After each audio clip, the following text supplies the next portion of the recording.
Ahí estamos grabando en Cloud. Entonces, en esta última sesión de destilación, vamos a revisar lo que llamo las 16 elementos necesarios que ustedes deberían manejar. Vamos a hacer un repaso y obviamente pongan bastante atención porque seguro que van a haber temas que les voy a explicar acá y van a aparecer en el quiz que tienen a las 9, a las 9:10, ¿sí? También voy a referir un poco a algunos aspectos del condensador que están relacionados con el control automático, que ustedes lo van a ver en cursos posteriores, pero quiero que entiendan la operativa que hay detrás. Derechamente quiero que entiendan lo que tiene que ver con lo que llamamos los no condensables. Tú tienes un condensador, pero a veces mezcla. Suponte que tú tienes nitrógeno o estás trabajando con hidrocarburo y tienes CH4. Ese CH4 se comporta como un no condensable dependiendo de la temperatura del condensador. Entonces, cada cierto tiempo tú tienes que sacar este gas que se está generando en, en la columna de destilación. Vamos a ver un par de ejemplos de cálculos de fórmula empírica. Esta fórmula empírica, si bien uno ya no lo ocupa, no, porque ocupa software, pero si en algún momento no tiene acceso al software y todo, es bueno ver un par de fórmulas. Yo voy a ver solamente dos ejemplos de cosas, donde tú determinas el número de platos, determinas cuál es el reflujo mínimo, el reflujo calculado, partiendo de las características del sistema que tú tienes. ¿Ya? Esto para tener una idea.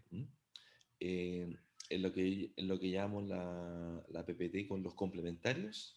Ahí hay mucho más detalle de fórmula, pero la verdad es para que sepan que existe la fórmula y uno los podría terminar de esa forma. Después vamos a hablar un poco de los azeótropos, cómo resolvemos el tema del azeótropo. ¿Se acuerdan lo que era un azeótropo o no? ¿Qué problema, Cristian Giovine, qué problema tenemos con los azeótropos? ¿O qué son los azeótropos? ¿Te acuerdas? No está conectado, parece. Ya, Me acuerdo, Nicolás, me acuerdo en dale, el dale. diagrama, pero no teóricamente bien, así que ¿Qué estoy tratando de significa? acordarme. ¿Qué significa un azeótropo? Ignacio Soto. Era cuando la composición de espacio líquido y vapor era la misma. O sea, son dos componentes que tienen la misma presión de vapor, por tanto, ¿los puedo separar o no? No, no se pueden separar. ¿Se te ocurre alguna forma de separarlo?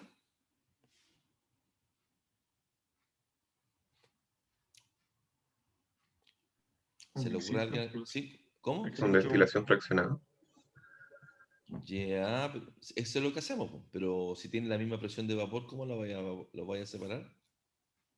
Cambiando como la naturaleza de la alimentación con un condensadorante dentro de la torre. Igual, igual vaya a llegar al punto. Va a llegar al punto de azeotrópico. Y ¿Me entonces no explico, sé, o no? sea, que o mezclarlo desde una torre como paralela. Se había escuchado de que con el caso de tener el agua, que si fuera un azeótropo, también lo mezclaban con benceno. Excelente, se agrega un tercer componente para cambiar las propiedades. Pero no siempre se puede agregar un tercer componente, eso funciona bien en teoría. Pero imaginen lo que estamos diciendo, vamos a agregar, se podría en el caso extremo, agregar un tercer componente, ¿cierto? Para poder separarlo. Sí se puede, pero no es como muy clever agregar otros componentes. ¿Mm? Funciona en la termodinámica, pero hay otra cosa mucho más clever que la vamos a ver y se van a sorprender porque también está simulada y ahí lo introduzco el tema simulación, que es lo que viene después. Vamos a hablar de simulación de multicomponente, ¿por qué? Porque todo lo que hemos visto se trabaja en binario y si tienen ustedes una mezcla multicomponente, se trabaja con componentes livianos y componentes pesados, como que se agrupan. Es una aproximación, pero vamos a ver un ejemplo aquí, simulación multicomponente, full detalle. Y vamos a finalizar con la integración de procesos, por ejemplo, cuando ustedes tienen destilación con reacción química, con un separador de fase, con membrana, pero esto simplemente va a ser un flash de fotos de equipo y sistema. Tal vez me detengo en alguno, pero por razones de tiempo no vamos a detenernos. Y le voy a introducir un software que se llama Coco, que antes ocupábamos mucho. La gracia es que es gratuito y es una suerte de Aspen, pero es bien interesante. Lo que pasa es que es bueno cuando tú cargas programas y puedes simular ciertos escenarios, ¿ya? Eso es lo que vamos a ver. Después acá al lado, simplemente para recordarles los que vimos en la clase anterior, tanto en absorción o en destilación, cuando tú pones en contacto un gas con un líquido, y en el caso de la destilación hay un flujo de vapor con un líquido, ocurren dos condiciones extremas. Perdón. Cuando tengo poquito flujo de vapor, estoy por acá, el líquido que tiene que estar en contacto, ¿cierto? Si es tan poquito el flujo de gas, no lo alcanza a empujar y se me devuelve. O sea, imagina que tiene un plato y tú bajas el flujo de vapor, lo bajas el flujo de vapor y se te empieza a devolver el líquido y caen gotas, como unas lágrimas. Por eso se llama weeping, que es lloriqueo, cuando el flujo de vapor es muy bajo. Ahora al revés, si yo empiezo a tirar mucho flujo de vapor, no dejo que el líquido descienda. Y si no dejo que el líquido descienda, se me acumula. Y se va a acumular generando lo que se llama el flooding o inundación. Entonces, cuando nosotros trabajamos con el L sobre G o el L sobre B en el caso del vapor, no tenemos todos los rangos posibles, tenemos condiciones extremas que dependen de las velocidades, ¿ya? Entonces, en esa limitación hidrodinámica la que tenemos que tener cuidado. Solamente mencionamos que hay dos extremos, que está el whipping y el flooding. Esto se menciona en el quiz, lo preguntamos, whipping, el lloriqueo, es que cuando el líquido se devuelve de un plato por un flujo de vapor muy bajo, eso es lo que ocurre, ¿ya? Vamos a ver un par de cosas de destilación, de aspectos operacionales, pero no quiero que se olviden que hay un rango hidrodinámico. Recuerden que siempre hay transferencia de calor, hidrodinámica, cinética de reactores y transferencia de materia en todo proceso. Siempre tienen que analizarlo en esa perspectiva. ¿Ok? Bueno, acá básicamente ya vimos la parte de asociarlo al McCabe-Thiele. McCabe-Thiele es un método muy antiguo. Sirve para entender el balance de materiales que ocurre y la fenomenología asociada, pero en la práctica solamente es conceptual. En destilación uno va directamente a software. McCabe-Thiele sí lo usamos mucho, por ejemplo, en extracción por solvente y otras aplicaciones. ¿Ya? Vamos a ver algunos parámetros de diseño y darle algunos. Esto que está acá, identificar tipo de servidor, en realidad no aparece en la complementaria. Antes lo ocupamos, pero ahora por tiempo no lo vemos. Y sí les voy a mostrar un pequeño enlace control para introducir, a ver cómo se controla, en este caso, el condensador. Bueno, ¿qué tipo de cosas necesitan saber? Estoy colocando aquí el reloj. Mira, primero los tipos de destilación. Hay continua, que en este caso tienes una alimentación y se separa en forma continua en dos, pero hay otros casos que se llama la destilación batch. Es decir, yo cargo en una suerte de olla, como los antiguos, los que destilan, por ejemplo, pisco, los que hacían whisky, o los que hacen whisky en forma artesanal, colocan una olla y meten temperatura, cosa de generar, introducir esta presión de vapor gradualmente. Eh, hay una sección que tomábamos, pero este semestre la eliminamos, que es destilación batch, donde hay una ecuación particular, que es la ecuación de Rayleigh. Yo creo que es importante tenerlo como en su base de datos, así que ya tengo preparada la PPT, no me acuerdo si se las mandé, yo creo que no. Le voy a pedir a Nicole Smith, si tú eres tan amable en recordarme que mande el curso esta transparencia que no va a ser evaluada, pero sí creo que es necesario que la tengan para que vean que es diferente la destilación batch de la continua y hay otras ecuaciones. Hay un par de ejemplos también. Nicole, ¿tú me puedes recordar Sí, durante profe. el día que la mande? Me llama o me manda un correo. La tengo Ya, lista, cosas de enviar al curso. ¿Ok? Ya, ok. ya. Después es importante entender que todo lo que hemos visto para destilación binaria de dos componentes, ahora uno puede aproximar múltiples componentes a dos componentes diciendo el componente clave más liviano, el componente clave más pesado. Ya, esto es una aproximación y en base a eso puede simular o puede diseñar como si fuera binario, se llama pseudo binario. Voy a mostrar un ejemplo de destilación de 5 componentes, pero ocupando software ChemSet, que es una de las tareas que ustedes están haciendo o van a hacer justamente para entender que es necesario ocupar software. Después vamos a tocar el tema azeotrópico. Les voy a decir inmediatamente, por favor, anótenlo, porque esta es pregunta de quiz clásica. La forma de separar los azeótropos es agregando un tercer componente, como indicó Camila. Segundo, cambiando la presión de operación. O sea, tú te cambias un sistema con otra presión, que lo voy a mostrar particularmente esto. Y la tercera opción del azeótropo es usar membrana. Igual como las membranas de osmosis, tú puedes usar membranas porque tienen distinta capacidad de separación. Entonces también se ocupa el azeótropo. Son las tres formas de resolver el tema azeotrópico. ¿Ya? El otro tema que tienen que manejar son los VLE, que es vapor líquido equilibrio, ¿cierto? Esa es la sigla. Las curvas, que son experimentales, pueden haber modelos, ¿cierto? Puede haber un modelo con coeficiente de volatilidad como el alfa. la presión de vapor en la fase líquida se comporta con algún modelo de mezcla, como en Margules, por ejemplo, pero lo que más se ocupa son los factores de separación K, ¿m? Que en cierto modo, son como ciertas volatilidades, pero consideran la interacción entre factores, ¿ya? Esto seguramente toda la parte de modelación de equilibrio líquido-vapor, vieron varios modelos en termodinámica, como, no sé, por Penn-Robinson, la Uniquac, bueno, mismo Margules, un montón de modelos.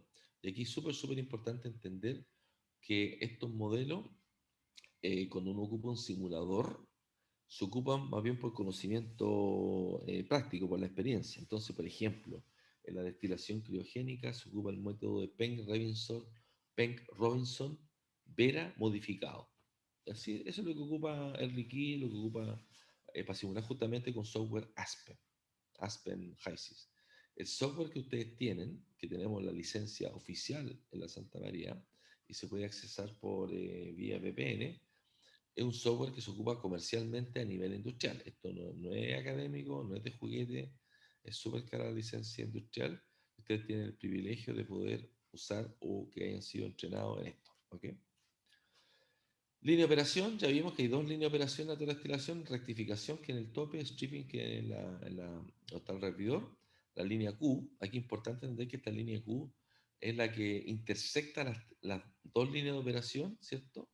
Y con esta jugamos para aplicar el método McKay-Thiele, el reflujo mínimo y todo eso que seguramente vieron en la clase pasada, cómo calcularlo. Y con esa, mm, con esas tres líneas se calcula el número de etapas, ¿cierto? Haciendo esta escalerita, se determina el plato de alimentación donde está la mezcla de las dos intersecciones. Hay un par de fórmulas para determinarla, pero lo importante es llegar siempre con los platos, con el McKay-Thiele, a una composición de fondo un poco más baja que la composición de fondo que está por diseño, y eso se lo voy a mostrar. El número de platos mínimos, ¿cómo se determina el número de platos mínimos? ¿Cómo se determina el número de platos mínimos? Con la curva de equilibrio, o sea, haciendo como la escalerita, ¿o No, no? Con la no, línea de 45. exactamente. Tú colocas, acuérdense que en el diseño siempre uno trabaja con la línea de rectificación, la línea de la zona del condensador, ¿cierto? Esa línea de operación, uno la cuesta en la línea 45 y ahí termina el número de platos mínimos. Y el número de platos máximo o infinito va a estar dado cuando tiene la intersección de las tres líneas en la línea de equilibrio. Pues tienen que repasar eso, esto es un listado de cosas, ya lo hemos visto. Razón de reflujo es la razón entre lo que se devuelve al sistema sobre lo que sale, esto que está acá, es un cociente, y súper importante tanto para el diseño como para la operación. ¿Qué efecto tiene el reflujo sobre la composición de tope Dominica Quesada? ¿Qué pasa si aumento el reflujo? ¿Cuál es la secuencia de eventos si aumento el reflujo? Dale, Dominica, te escucho. Si aumenta el reflujo, recuerdo que aumentaba la composición del tope, mejoraba la calidad del destilado. Muy bien. ¿Y qué más pasa si aumenta el reflujo? Físicamente, ¿qué es lo que Um, empieza a pasar? disminuye la temperatura de la torre también. ¿Y qué sigue después pasando? Se disminuye la temperatura de la torre, aumenta el flujo de líquido para abajo. ¿Qué sigue pasando? Ajá. Mira qué pasa después. Sigue aquí, si acá tenemos más líquido y se empieza a enfriar la torre, ¿qué pasa? Vamos a necesitar aplicarle más energía en el rendidor. Muy bien. Acuérdense de esta porque era una pregunta que íbamos a hacer en el quiz de hoy día, pero todavía no la vamos a hacer. Pero sí la vamos a preguntar en el certamen, ¿ya? Porque es una pregunta conceptual, entendiendo primero para qué sirve operacionalmente y cuál es la secuencia de eventos. Está muy bien, Quesada, muy bien, muy bien. Bueno, acá lo que hablábamos del el reflujo mínimo, el que se calcula cuando tú, esta intersección, ¿cierto? Esta es la línea de operación de rectificación, esta es la línea de operación de stripping y esta es la línea Q. Cuando estas tres cosas yo las coloco acá en esta punta, o sea, coloco este condensado acá en esta punta, ahí tengo el reflujo mínimo. ¿Mm?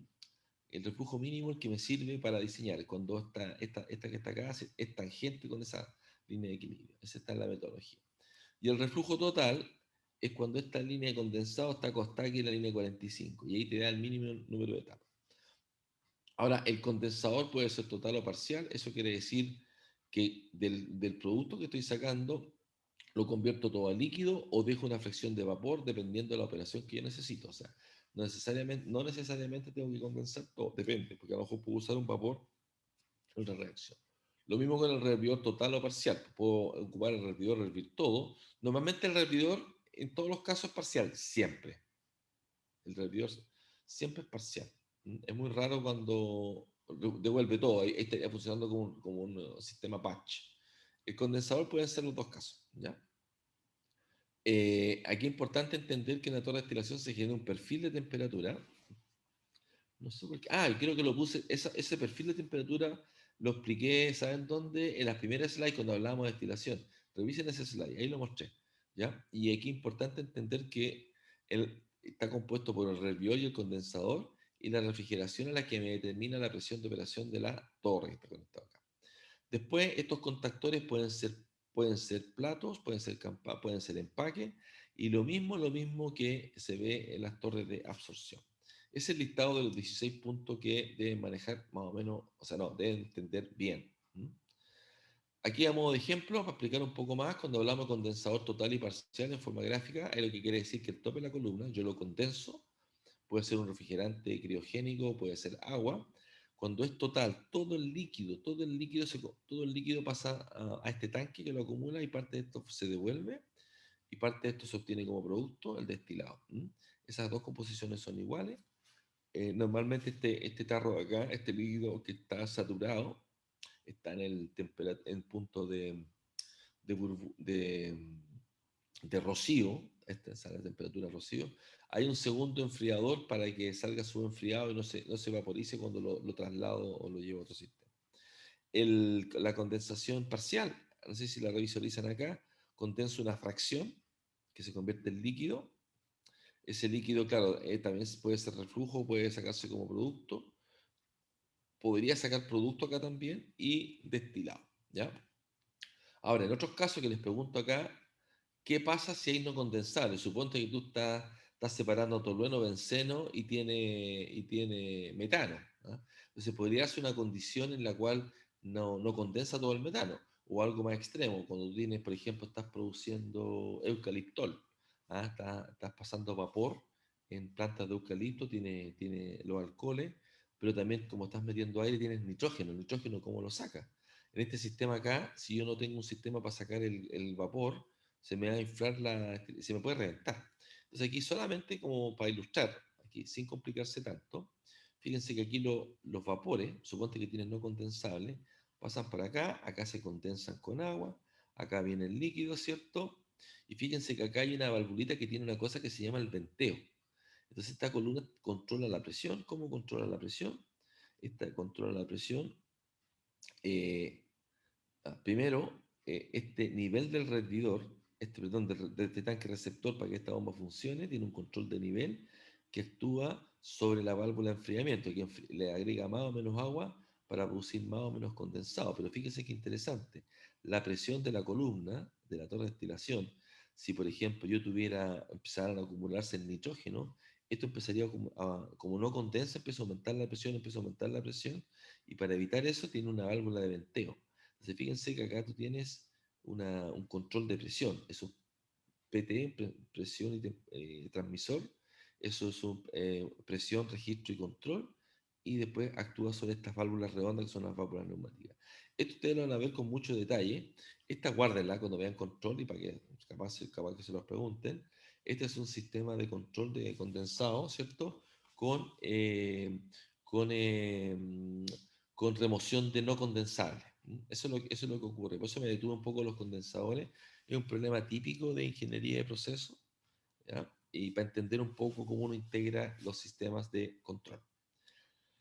Después aquí voy a pasar al reflujo mínimo. El reflujo mínimo que ustedes lo obtienen gráficamente con el método McKay-Thiel, ¿cierto? Sofía Tapia, está claro que esto lo obtiene con el método McKay-Thiel, ¿cierto? Eso es lo que normalmente se hace, ¿sí? Sofía Tapia. Sí. ¿Ya? Javier Valdés también está claro con eso, ¿cierto? Se ocupa, lo que ustedes saben hacer hasta el momento es utilizar el método McKay-Thiel para obtener el reflujo mínimo. Tú, Javier Valdés, explícame cómo saco el reflujo mínimo de nuevo. A ver, no recuerdo muy bien. Ya, te aviso que tiene una prueba en un rato más y vamos a preguntar de eso. Sí, Es sí.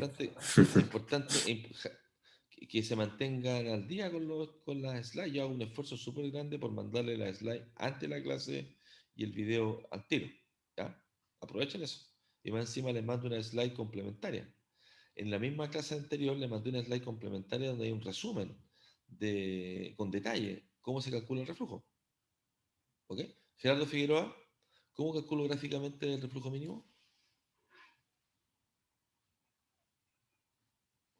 Se podía ver como a través de la pendiente que se tenía al intersectar la composición de salida del destilado con la línea Q. Con la línea Q, pero hay un detalle. Pero tiene que estar intersectado en la línea de equilibrio. Sí, en la línea de equilibrio. Ok, ese es el método gráfico, ya, si te acuerdas bien. Fíjate bien lo que les voy a mostrar ahora. Hay una forma de determinarlo analíticamente.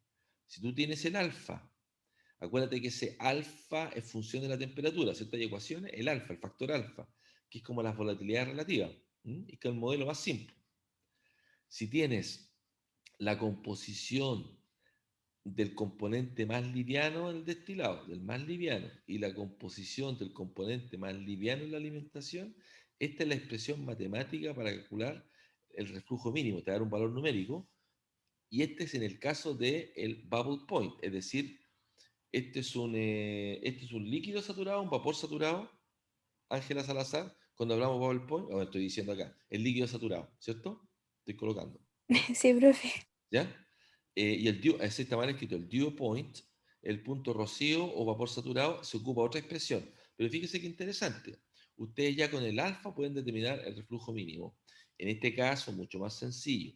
Si tuvieran múltiples componentes, ustedes eligen el componente clave más importante liviano del destilado, el que tiene el destilado. Esa es la fracción que tiene el destilado, la fracción que tiene la alimentación.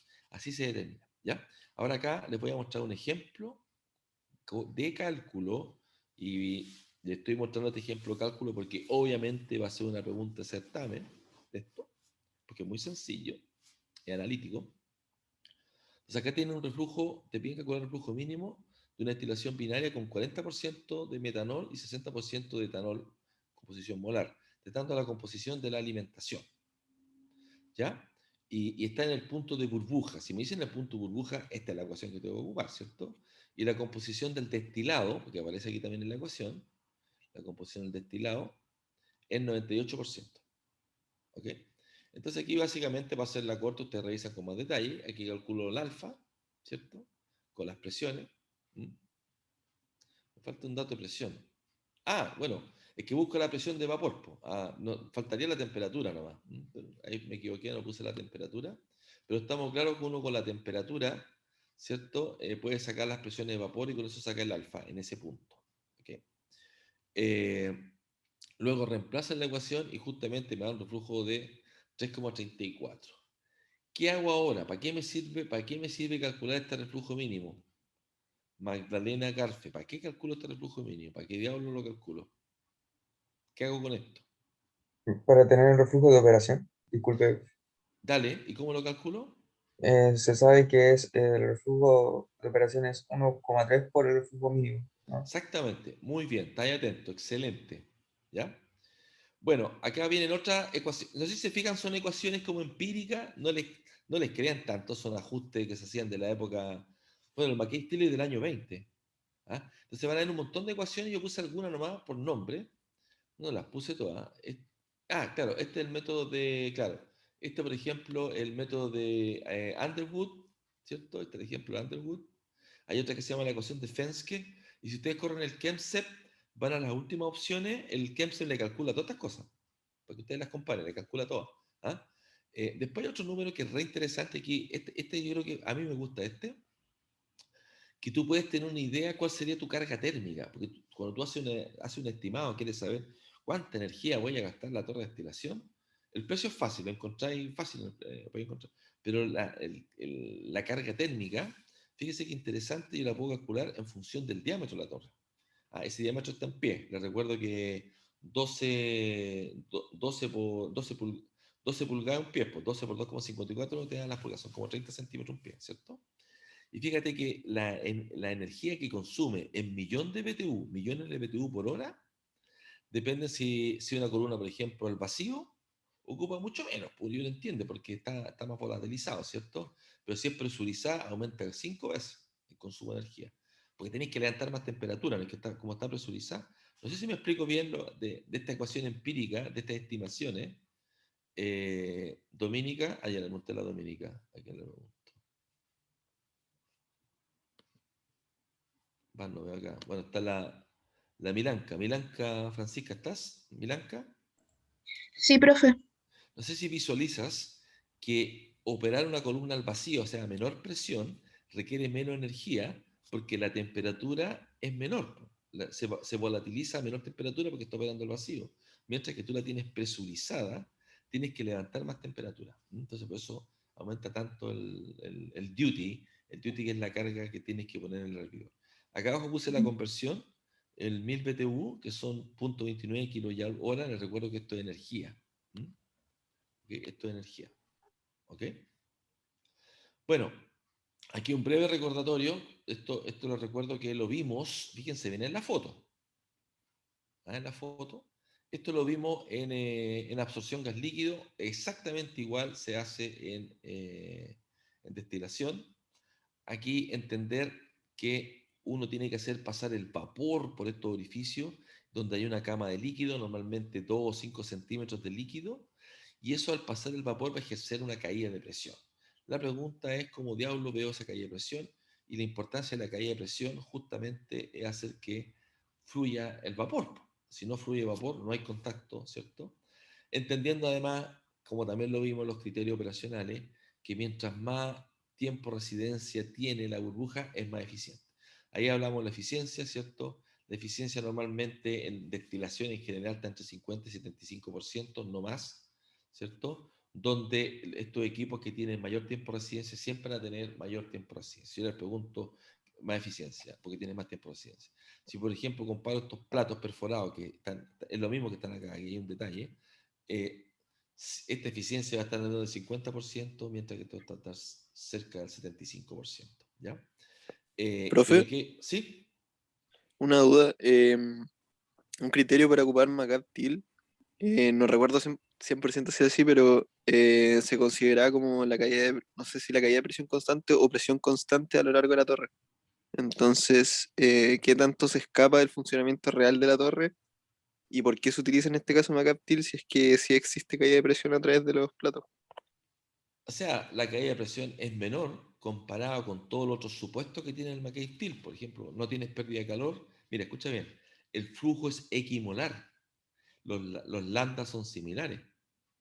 ¿Te fijas? O sea, es menor. La caída de presión, te voy a decir al tiro, mira, la caída de presión por plato está en 5 milímetros, 0,1 PSI. Mira, mira lo que te digo. 0,1 PSI es la caída de presión por plato máxima que tú tienes por diseño. ¿Me explico? O sea, la caída de presión no es algo tan estratosférico. ¿Ya? El supuesto del McKay Steel es mucho más fuerte que el lambda sea el mismo que sea equimolar. ¿Ya? El McKay Steel es una aproximación súper gruesa, está muy lejano. ¿Ah? Y de hecho la eficiencia, como yo te comentaba, la eficiencia, si tú no tienes ni un dato, está en un 60%. ¿Ya? Pero es lo que se ocupa, ¿ah? Para entender el balance, básicamente para entender el balance de materiales. Ahora, todo eso que tú estás planteando, ¿cómo uno lo hace realmente? Lo hace con simuladores, que es lo que yo le voy a mostrar. ¿Ya? Los simuladores consideran el cambio de temperatura, el cambio de viscosidad, el C sub P, consideran el delta P de presión, consideran todas las cosas, lo meten a la parrilla. ¿Ya? Pero gracias a que tenemos harto desarrollo, con el puro software KEMCEP ya podía hacer un montón de cosas súper bien. ¿Ya? Pero es importante que entiendan cómo se obtiene. ¿Ya? En general tú no vas a trabajar con el McKay Steel a mano, pues vas a ocupar programas. Pero para poder ocupar programas tienes que entender qué es la línea Q, porque te la va a mostrar, ¿cierto? La calidad de la alimentación, tienes que entender la línea de operación, tienes que entender qué es lo que es cada componente, qué es lo que tiene en cada línea. No es que tú lo vas a ocupar. No sé si te contesto ahí bien. ¿Ah? Sí, sí, gracias. ¿Ya? Ya. Ahora, sí ocupamos el McKay Steel siempre, siempre en extracción por solvente. Ahí no es muy útil, ¿ya? Mira lo que estoy diciendo, po, como metodología, como concepto de etapa de equilibrio y todo. ¿Te fijas? ¿Ya? Mira, dentro de la caída de presión, no voy a leer, justamente está acá, po. Acá está el detalle. Uno la caída de presión la determina haciendo pasar aire o gas acá y determina los coeficientes de fricción. Este se llama con plato seco, ¿ya? Ahora, como normalmente esta cama de líquido es de alrededor de 5 centímetros, ¿cierto? 5 centímetros más o menos. eh, si tú tienes un hidrocarburo, te da como 10 centímetros equivalentes en presión de... Tú puedes aproximar que la delta P hidráulico de la columna de líquido por plato es aproximadamente la que tiene el plato seco. Así se diseña, ¿no? O sea, se hacen los orificios para tener una caída de presión del orden de 5 8 centímetros, ¿ah? O 0,1 PSI. Por tanto, si a ti te piden hacer una estimación de la caída de presión en una torre de platos, pueden ser válvulas de plato, son muy parecidos, válvulas de plato, la presión tú la calculas con la columna de líquido, ¿cierto? 2 veces, ¿ya? Entonces, como yo te digo, la altura del líquido es más o menos, hagamos el siguiente ejercicio. Si yo digo que tiene un hidrocarburo donde la columna de líquido por plato es de 5 centímetros, 5 dividido por 0,8 te va a dar la altura del líquido perdón, por 0,8, si fuera agua, porque la densidad del orgánico es 0,8, entonces eso te va a dar 5 por 8, 5 por 4, así, 3 centímetros, ¿cierto? Entonces la caída en un plato va a 6 centímetros, porque considera que la caída de presión seco y la hidráulica son equivalentes, entonces por 2.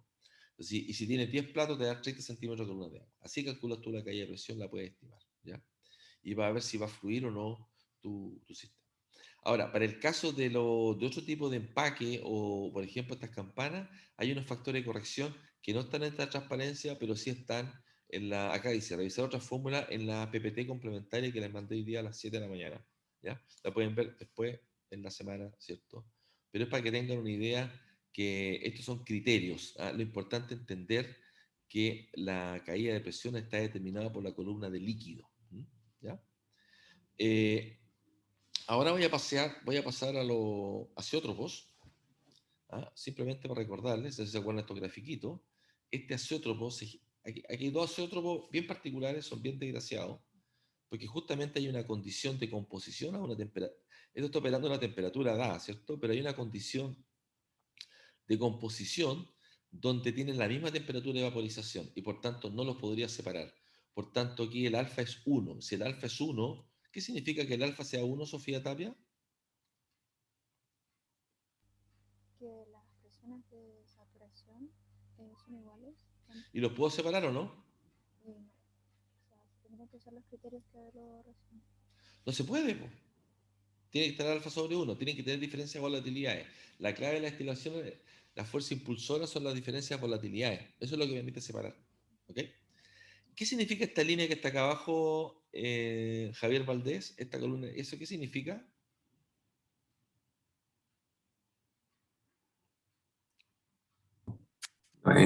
La de equilibrio. ¿Pero qué significa?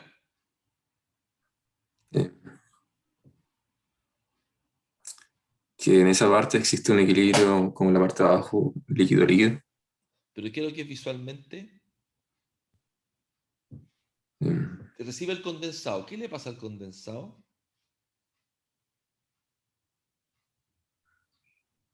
Se va al fondo. Pero fíjate, ¿por qué esta línea? ¿Saben por qué o no? Porque hay invisibles. Po. Tú puedes tener condensados que son invisibles, o sea, condensan y se separan fases, como decir, por ejemplo, agua con benceno. Suponte que tenía esa mezcla. ¿Te fijas? Se separan las fases. Entonces, fíjate que es re complicado. Tenéis separación de fase acá, líquido, líquido. Y acá es más complicado porque coexisten las dos fases. ¿Me explico? Ese equilibrio, o sea, hay una fase orgánica que está separada en equilibrio con vapor. Esto es mucho más loco. ¿Ya? ¿Ok? Ahora, lo que nos conlleva, ¿cómo separamos esta cosa? Entonces yo le expliqué que hay tres formas de hacerlo. Uno, agregando un tercer componente, bien, usando membrana, y el otro cambiando la presión. Esto se visualiza acá. Entonces suponte que yo estoy trabajando en este sistema a esta presión, por tanto tengo el azeótropo en este punto, ¿cierto? Si yo repentinamente le subo la presión al sistema, como equilibrio termodinámico, el azeótropo se me va a desplazar. Por tanto, si yo pesco este punto de acá y le cambio presión, voy a poder separarlo. ¿Entendieron la idea? Gráficamente esto. Entonces aquí alimento, destilo en un primer momento, este destilado va a salir con azeótropo. ¿Mm? Aquí saqué el producto puro, ¿sí? Pero voy a acercar aquí el punto, acá, voy a sacar un producto puro, pero después si yo aquí le coloco una válvula, perdón, levanto presión, me voy a cambiar este otro sistema y aquí lo puedo separar. ¿Mm? Y acá está con reflujo. Ahora, esto puede funcionar, esto en alta presión, y después coloco una válvula o levantar presión. Lo que normalmente se hace es trabajar en alta presión. Ahora, esto cómo se ve en un sistema simulado, fíjense, acá está Profe, una explicado con consulta. ¿Sí? Disculpe Dígame. que lo interrumpa. ¿A qué se refiere con alta presión? ¿De cuánto estamos hablando más o menos? ¿Arriba Uy, de 10, 50 bar o...? depende de cada sistema. Entonces acá te estoy mostrando un ejemplo real de tetrahidrofurfurano con agua, ¿cierto? Entonces, por ejemplo, este está operando a 1,1 bar y este está operando a 8 bar. ¿Te fijas? Es olor. Entonces, lo interesante de ejercicio es que tú ves los números de plata. Y esto está simulado en este software. Tú lo puedes cargar. ¿Ya? Puedes jugar con esto, cambiando los flujos y todo, o las presiones. Entonces, fíjate que acá tú tienes esta alimentación que es azeotrópica. Aquí hay detalles técnicos, obviamente aquí hay un precalentamiento con el producto de fondo, aquí hay integración energética, está el flax térmico, se alimenta en el plato 14, ¿cierto? Aquí se produce la composición del tetrahidrofurano a 0,8, ¿cierto? Acá se comprime, esto es un compresor. Como esto se comprime, también se vuelve a reintegrar con la corriente que sale acá, y acá ocurre la segunda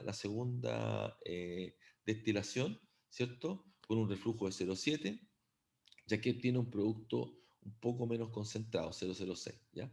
Pero lo importante es que está sacando un producto acá, no veo la composición, habría que sacarla por balance, pero parece que es puro acá, es lo que está sacando. Acá sale todo, acá sale solo el agua, acá sale el producto y acá sale la mezcla, ¿no? Y acá se recircula, pero ojo, acá se tiene que liberar presión para mostrar este otro sistema. ¿Estamos claros? Es importante entender que aquí levanto presión y lo que recirculo pasa por una válvula de expansión. ¿Mm? Y este sistema aparece en esta, no sé si aparece la referencia. Bueno, pero si se vean la página del coco, sale la referencia. Este es un caso industrial, ¿ok? Con la temperatura y todo, ¿ok? Entonces esto se ocupa, ¿sí? Yo tenía una duda. Para el caso de la destilación de azeótrobos, ¿es posible que a veces alterar la presión de operación no sea suficiente y sea necesario agregar un tercer componente o utilizar membrana? Hay ¿O de todo, hay de todo, hay de todo, hay de todo. Lo más clásico es pressure swing, operacionalmente mucho más sencillo. Porque, o sea, el hecho de agregar cosas a un sistema, el hecho de agregar químicos, así como diseño de procesos, nunca es bueno. ¿Me explico? Porque, por ejemplo, mira, el tetrahidrocarburo es el descueve, porque tiene una densidad, si el perdón, el el tetracloruro de carbono. El tetracloruro de carbono, el descueve, es súper bueno para hacer separaciones por densidad, un líquido del descueve, maravilloso, pero es cancerígeno. Así que lo evitamos usar. Me explico, cada vez tú estás reduciendo el agregar químico y estás volviendo a sistemas de presión, o la mayor tendencia ahora es membrana, ¿ah? Que se llama perm distillation, con membranas, se está integrando mucho. Al final de esta slide aparece ese ejemplo, Nicolás. ¿Ok? vale, vale. Gracias. Bueno, pasamos Profe, aquí. y ¿Sí? vamos a trabajar más con el tema de azeótropo, se va a abordar más en el certamen. Eh, se va a abordar esto, en que entiendan esto. ¿Qué se está haciendo acá? Que entiendan el diagrama de proceso. Que acá levantan presión. Esto. Normalmente abordamos esto. O te pregunto, ¿de cuáles son las formas de separar los azeótropos en destilación? Son las tres que acabo de escribir. Y enfatizamos este tema del pressure swing como concepto. ¿Ya? ¿Qué es este mono? Este mismo mono. ¿Ya? Pero a nivel conceptual no lo vamos a ver Oiga, con profe. cálculo, Camila, lo vamos a ver Ah, ya. conceptual, no lo vamos a ver a nivel, porque imagínate, nosotros en materia vemos muchas cosas, pero quiero que entiendan que hay formas de resolver el azeótropo porque se van a encontrar con ellos, ¿ya? Pero no a nivel de diseño de proceso, ¿ya? Aquí a nivel conceptual como lo estamos describiendo acá, ¿ok? Oiga, profe, que a nosotros nos tocó la tarea y no nos costó hacerlo. Mira, pero si hubieran revisado las PPT antiguas, y aparece ahí, pues, es que es un clásico, Camila. Es un clásico esto. ¿Le hicieron con pecho a swing? No sabíamos qué hacer y los ayudantes tampoco nos dijeron mucho, la verdad. Todos hicieron materia. Esto es un clásico. Bueno, Pero no nos dijeron. pero puede buscar, pues. Acuérdense que tiene las PPT todas del semestre pasado. Todas. ¿Ok? Bueno, mira, aquí pasando ahora a otro tema, pasando a la diseño asistido por software. Aquí básicamente este software Kemsep, la gracia que tiene, que tú puedes trabajar con multicomponentes, puedes hacer lo que llamamos estudio paramétrico. Aquí les voy a mostrar un par de ejemplos de cómo funciona el Kemsep. Aquí fíjense que tengo la composición, fíjense la composición de los distintos componentes a lo largo de los platos, entendiendo que el plato 1, bueno, acá está como condensador, es la última etapa de equilibrio. Entonces fíjense que algunos componentes se enriquecen en la medida que suben, mientras que este otro, este azul, ¿qué será? ¿Será un componente liviano o pesado? Misma Camila Marín, si tú ves este gráfico, hacia el fondo se está enriqueciendo, este componente es más volátil o menos volátil. ¿El que está en el fondo se refiere? ¿Sería Esta menos línea volátil? azul corresponde a un componente más volátil o menos volátil. O sea, no entiendo mucho el gráfico, pero creo que sería el menos volátil porque estaría disminuyendo su concentración. En el tope, disminuye su concentración en el tope, ¿cierto? Si estamos alimentando en el plato 6, entró así, por el tope bajó la composición, pero en el fondo se enriqueció, por tanto el componente menos volátil. ¿Me explico? Mientras Sí, que sí, este sí. verde, si fijas este verde, entraste con esa composición y acá se enriqueció. Estos son volátiles porque se enriquecieron. Todos aquellos que su composición respecto de la alimentación se enriquece en el fondo son los más pesados. ¿Ok? Entonces Oiga, este pero gráfico te muestra un perfil de concentración, porque tú tienes, a lo largo de los platos tienes distintas etapas de equilibrio. Eso es lo que va ocurriendo. Si hago una raya acá, van cambiando las composiciones, pero acá tienes múltiples componentes. Esa es la diferencia. Ya, esta es la slide de introducción nomás. ¿Ya? Entonces, vamos a ver un caso ejemplo acá, en el tiempo que nos quedan. Nos quedan 12 minutos. Este es sobre Kemsep. Tomamos el caso clásico del Perry. En el Perry, si ustedes ven el capítulo de destilación en el Perry, van a ver este ejemplo de destilación de hidrocarburos, propano, isobutano, N-butano. Y fíjate que son, mira, tiene isopentano y N-pentano, como diablos los separamos, ¿ah? Porque son medios parecidos. Esta foto de acá es del Perry, ¿m? Pero acá está simulada en el Kemsep. Es el ejemplo. ¿Ah? Kemsep 1. ¿Ah? Pucha, creo que yo lo puse así, pero no me acuerdo cuál es, pero el caso típico. Y acá tú asignas los componentes, que vienen, están las propiedades, no tienen que calcular nada, vienen las propiedades de esto, vienen ya hechitas las propiedades, y las correlaciones de propiedades. Qué importante entender que no son propiedades físicas, también están las propiedades, por ejemplo, la viscosidad en función de la temperatura, la presión de vapor en función de temperatura, y, y también, que es re importante, los modelos de equilibrio, ¿ya? Entonces, una vez que tú eliges los componentes, después tú eliges acá qué tipo de operación quieres. Puedes tener, por ejemplo, un condensador. Aquí fíjate con total, ¿cierto? Produce líquido. Es un condensador total que produce solo líquido, no genera vapor. El reboiler es parcial, eso quiere decir que genera vapor y una parte líquido que se sale como producto. Y tú aquí decides en el diseño, entendiendo el McKay Steel, puedes iterar acá en qué plato alimenta. Este plato de alimentación generalmente uno lo alimenta en la composición más cercana al equilibrio, ¿cierto? Uno puede jugar con esto. Y las etapas de equilibrio uno decide, puede tener 11 o 15 o 20 etapas. Entonces, si tengo 20 etapas, va a ser una separación mucho más apropiada, ¿ya? Después elige el modelo, aquí no hay mucho que pensar. Y como le explicaba, el Penn Robinson se ocupa para destilación criogénica.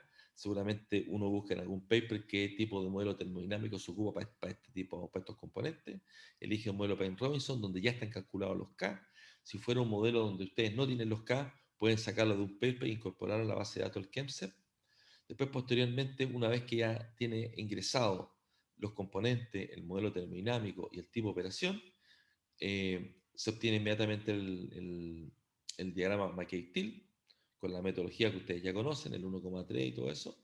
Y aquí justamente aparece la composición a lo largo de los platos. ¿Sí? ¿Se fijan? Ahora uno podría hacer un estudio paramétrico. Por ejemplo, yo puedo ver qué pasa si juego con el reflujo. Si cambio con el reflujo, Si se fijan acá, este reflujo, me estoy moviendo. En la medida que yo tengo más reflujo, aquí claramente la línea azul, claramente sube linealmente la carga térmica, ¿cierto? Más reflujo, más carga térmica, ¿cierto? Y fíjense que el componente más pesado, en este caso el CH4, los más pesados, empiezan a bajar. Por tanto, aquí hay un trade-off de concentrado producto. Fíjense que aquí hay como una asíntota, ¿sí? Entre costo-operación por meterle energía versus la composición de fondo que estoy logrando. Eso es lo que uno hace con los estudios paramétricos. La gracia de este concept que uno lo puede hacer. Puede tener varios saltos, varias variables y puede hacer estudios de distintas condiciones. Por ejemplo, yo podría estudiar también cuál es el plato de alimentación más óptimo o jugar con el número de etapas. Entonces, gracias al estudio paramétrico uno puede hacer una combinatoria y luego puede optimizar cuál es la combinación. Entonces, es una suerte de diseño con iteración, ¿ya? Y este software re sencillo lo puede hacer, no es muy complicado. Claro que se demora así, pues si tú le colocas muchos pasos, les digo el tiro. O sea, si uno va a usar esto, no colocas más de 3 pasos y en base a eso va iterando, o 4 pasos si quieres, ¿ya? Porque son muchas combinatorias las que se generan. A menos que lo dejen, no sé, por toda una noche trabajando y te entregan los datos el después, ¿ya? Acá solamente estoy comparando qué pasa si tengo 6 o 16 etapas. Se supone que si tengo más etapas, mientras más etapas tengo, mejor es la separación, ¿cierto? Constanza Retamal. Pero fíjense acá estoy comparando qué pasa si tengo 6 etapas. Voy a analizar, por ejemplo, el componente más liviano. Con 6 etapas pasé de 0,26 en la composición de fondo, con el más pesado, ¿sí? Estoy hablando aquí del tope. Y al colocar 11 etapas, con el plato de alimentación en el 6, llego a punto 29. Pero si paso de 11, fíjense el salto. Aquí pasé de 6 a 5 y mi composición subió de punto 26 a punto 29. ¿Ok? Pero si me paso ahora de 11 a 16 etapas, fíjense que es marginal, subió 0,02, subió un 2%. Y les recuerdo que 16 etapas implica una torre más grande. Entonces, fíjense que este estudio paramétrico me permite decir cuántas etapas puedo tener. ¿Ah? Porque después de cierto número de etapas ya no es sensible el sistema. No sé si lo visualizan acá. ¿Ya? Acá está escala del 1 a 6, ¿cierto? Está más separados los puntos. Acá está el 1 al 16. Como que acá estos últimos platos como que no aporta más. El quiebre más grande se produce acá. El quiebre más grande se produce acá, la pendiente más grande. Después ya no es tan efectivo. Fíjense acá que están los quiebres. Pues en el de 6 etapas, la alimentación está en el plato 5. No se ve tanto el quiebre, aquí se nota más. En este de 16 etapas, la alimentación está en el plato 9. ¿Significan que hay un quiebre? ¿Lo ven o no el quiebre? Están las mezclas. O sea, se quiere para allá, se quiere para acá. Es el plato de alimentación. Pero aquí solamente es para demostrarle, para mostrarle que no siempre hay que tener muchas etapas, hay un límite.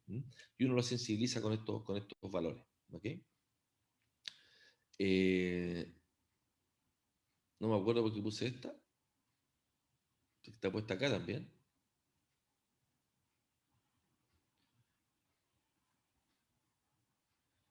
Seguramente para hacer un sub, no me acuerdo porque está repetido. Composición global por etapa.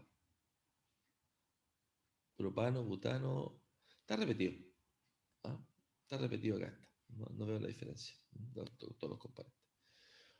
Bueno, ya terminando acá hay otro ejemplo, donde está el caso de metanol-agua, que es una mezcla no ideal, ¿cierto? La misma idea. O sea, hay otra simulación.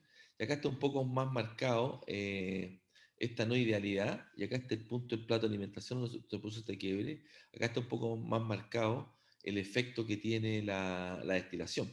Entonces, por ejemplo, aquí el producto de fondo, fíjense que acá se ve esta curva así, porque ya no es ideal la separación. ¿Ah? No son rectas como las anteriores que vimos, ¿cierto? Ahí son rectas. Aquí se empiezan a curvar. ¿Ah? ¿Okay? Porque el sistema es distinto. El sistema metanol-agua, recuerdo que tiene otra geometría, ¿cierto? Es otra línea de equilibrio. ¿Ya? Bueno, y para finalizar, esto no lo vamos a ver solamente para que ustedes lo recorran. Este es el software Coco. Es mucho mejor el ASPE, pero más complicado usarlo. Pero en caso que pudieran usar algo sencillo, básicamente pueden tener hasta reactores químicos, ¿cierto? En su momento en la vida, cuando no teníamos Aspen, trabajamos con, eh, con, con, el ciclo de Kalina, lo simulamos en algún momento en la vida. Acá, por ejemplo, acá ustedes tienen destilación con un separador de fases. ¿Se acuerdan que veíamos un butanol? Con esto se genera acá, se genera una mezcla de inmiscibles, necesita un decantador para separar fases. Entonces, por ejemplo, este decantador, acá viene una fase, la acuosa, y acá viene la fase orgánica, que se vuelve a destilar. Entonces acá tienes mezclado una destilación con separación de fase. Acá tienes destilación con separación por membrana, ¿se fijan? Esto también resolvía el tema azeotrópico. Justamente etanol agua, que tiene azeótropo, también lo puede resolver con diversas membranas. ¿Ah? Y así tú sigues. Acá tiene la destilación, esta con pressure swing, está clarito, ¿cierto? Este es el pressure swing. Tiene la válvula acá de la compresión. Esto opera 10 bar, esto opera 1 bar. ¿Estamos claros? Después acá tienes con integración de transferencia de calor para cambiar la composición de alimentación. Acá tienes una destilación con reacción química. ¿Mm? Acá tienes una columna con... Uno puede empezar a simular acá, ¿ah? Para ver cuál es la separación más eficiente. Entonces tomo uno de los platos y lo meto acá como condensador. Fíjense que este esquema es muy similar a lo que uno ya ve en la producción de oxígeno, nitrógeno y argón. Es una columna de destilación que tiene donde el condensador de uno es el hervidor del otro. Eso lo habíamos discutido, ¿no? Y justamente lo que viene acá. Esta es la destilación criogénica, con toda su etapa, con la expansión y todo, ¿cierto? Y acá está simulado en coco. Entonces, fíjate que esta destilación tiene una columna de alta presión y una de baja presión, donde el condensador de este pasa a ser el hervidor de la otra etapa. Esto también está simulado en coco. Bueno, con eso estamos justo en la hora, quedan 2 minutos, el quiz se va a activar ahora. Les recuerdo que tienen en total 15 minutos para hacer el quiz. Ustedes deciden sus tiempos, son 5 o 6 preguntas por quiz, son con ahí de verdadero y falso. Hagan el tiempo que está establecido. Se pueden pasar del uno al otro. ¿Ya? Así que dejo de grabar